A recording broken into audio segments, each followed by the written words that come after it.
పచ్చడి కొలతలతో చెప్తున్నాను. ముందుగా చింతపండుని 100 గ్రాములు తీసుకొని ఉడకబెట్టుకోవాలి వాటర్ పోసి. తర్వాత మినప్పప్పు ఒక టీ స్పూన్ మినప్పప్పుని వేయించుకోవాలి. ఒక టీ స్పూన్ శనగపప్పును కూడా వేయించుకోవాలి. వేయించుకొని ఒక గిన్నెలోకి తీసుకోవాలి. బౌల్లోకి తీసుకొని పక్కన పెట్టుకోవాలి. తర్వాత మెంతుల్ని కూడా హాఫ్ టీ స్పూన్ తీసుకోవాలి. వాటిని కూడా వేయించుకొని ఆ బౌల్లోకి వేసుకోవాలి.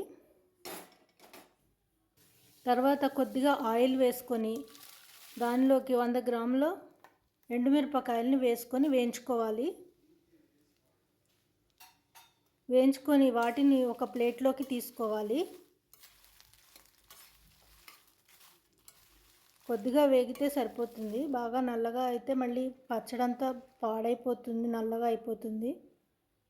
ఇవి నేను పాత మిరపకాయలనే తీసుకున్నాను. తర్వాత అల్లం ముక్కలు ఒక 100 గ్రాములు తీసుకొని వేయించుకోవాలి. నూనెలోనే వేయించుకొని పక్కన పెట్టుకోవాలి. కొద్దిగా ఎర్రగా వేగాలి. తర్వాత ఇందాక మనం బెల్లంని ఒక 100 గ్రాముల అల్లంకి 200 గ్రాముల బెల్లం తీసుకోవాలి, నానబెట్టుకోవాలి. దాంట్లో కొద్దిగా పంచదార వేసుకొని తర్వాత ధనియాలని ఒక 2 టీ స్పూన్లు ధనియాలని వేయించుకొని ఇందాక మనం వేయించి పెట్టుకున్న మినపప్పు, శనగపప్పు, మెంతులు దాంట్లో వేసుకొని గ్రైండ్ చేసుకోవాలి. తర్వాత 200 గ్రాముల బెల్లంని కరగబెట్టుకొని పక్కన పెట్టుకోవాలి. ఇందాక వేయించి పెట్టుకున్న పప్పులతో వెల్లుల్లిపాయలను వేసుకొని గ్రైండ్ చేసుకోవాలి. ఇందాక వేయించి పెట్టుకున్న అల్లంని కూడా గ్రైండ్ చేసుకోవాలి, వేసుకొని పక్కన పెట్టుకోవాలి. తర్వాత ఇందాక మనం వేయించి పెట్టుకున్న ఎండుమిర్చిని మిక్సీ పట్టుకోవాలి. ఈ లోపల మనం పోపు రెడీ చేసి పెట్టుకోవాలి. ఆయిల్ని వేసుకొని ఆవాలు,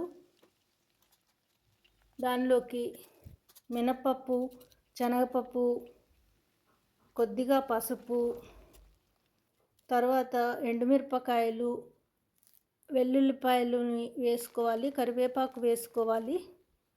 కొద్దిగా ఒక స్పూన్ మెంతుల్ని కూడా వేసుకొని వేయించుకోవాలి. వేయించుకొని ఈ పోపుని పక్కన పెట్టుకోవాలి. ఈ పోపు ఆరే వరకు ఉండాలన్నమాట. ఈ లోపల మనం మిక్సీ పట్టుకోవాలి ఎండుమిరపకాయలని.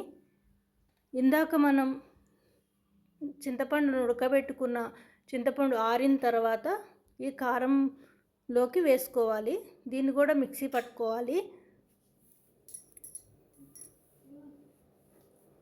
తర్వాత కొద్దిగా 100 గ్రాముల ఉప్పు వేసుకోవాలి.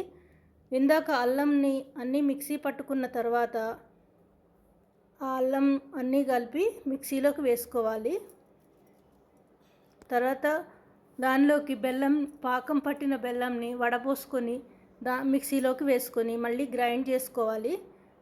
చేసుకున్న దాన్ని ఆరిపోయిన పోపులోకి వేసుకొని కలుపుకోవాలి. అల్లం పచ్చడి రెడీ అవుతుంది.